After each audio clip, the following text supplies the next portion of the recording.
Hello, my name's Toby Thompson. I'm with Jonathan Chapman, lecturer in HRM and experienced risk manager. Jonathan, you've written or co-written a report with the CIPD called Effective Reward Risk Management. What is that and why are you looking at that?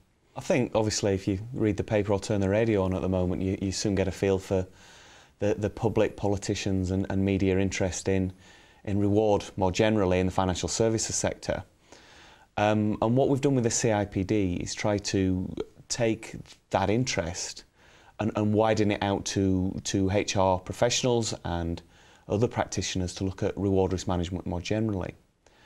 And what we mean by that is the focus of the financial services sector has been on the effect reward has been perceived to have had, causing inappropriate risk-taking by particularly the investment bankers, but also wider banking. And what we did is we took that starting point and said, well, actually, what risks do reward managers need to have a handle on, and how might they go about doing that?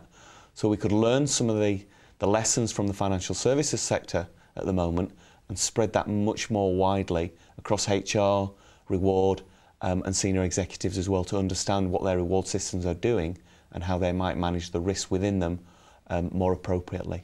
So what lessons did you learn? What did you find from the report? Well, I think the first one is we did a survey as part of the report, and reward professionals, over 300 were surveyed as part of the report, were quite honest to accept that 83% of them felt that, one, they didn't have a handle on the risks that they were running, and weren't equipped to manage them going forward, so they needed help. So the survey told us that help was needed. And what we found from the detail in the surveys was reward professionals aren't taking a proactive role in assessing risk within their reward systems. It's very much a reactive position. So something happens and they react to it. So a problem with equal pay, inappropriate risk taking, operational failures in payroll and so on.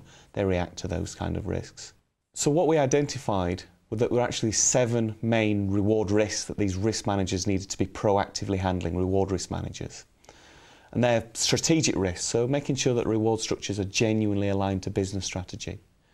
Behavioural risks.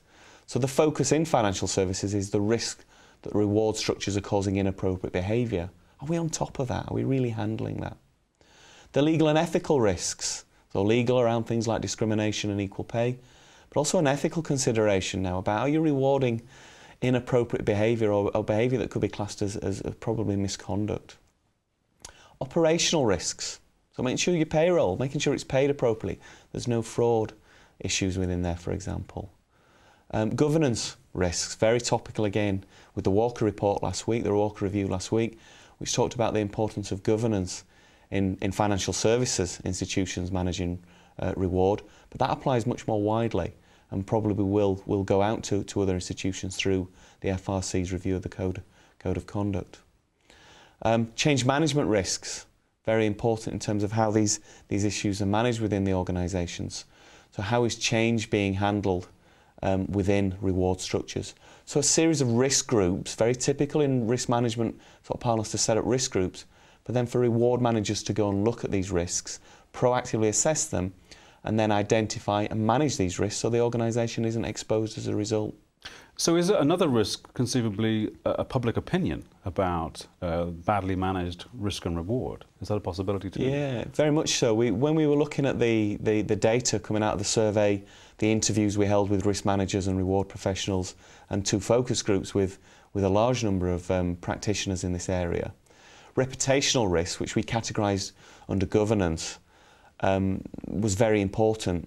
So the need for remuneration committees at executive level, to look at, how will this play out with our shareholders, definitely, with the public and the media. How will this go down? And there's been a number of cases recently where the reputational damage has been done to organisations, not just in the financial services sector, through media reaction to certainly executive reward, but increasingly down the organisation through bonuses and other elements. So actually managing that reputational risk proactively is a good example of not reacting to the media. It's actually thinking ahead, how will this play out?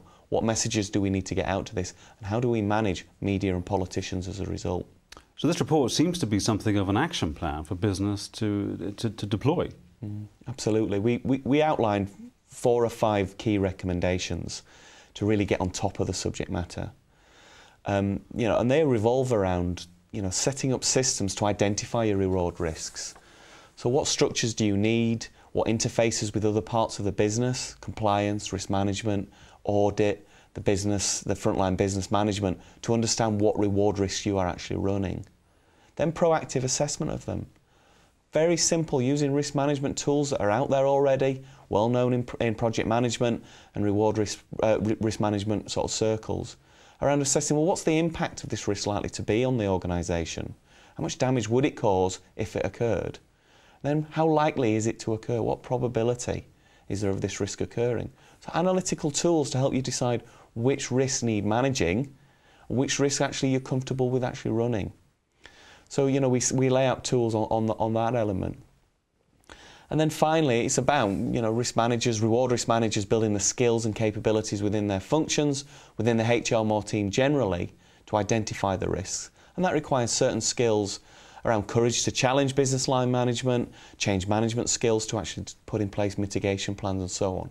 And the skills linked to the CIPD's professions map in the report to actually show reward functions, the kind of structures and skills that they need to be successful in this area.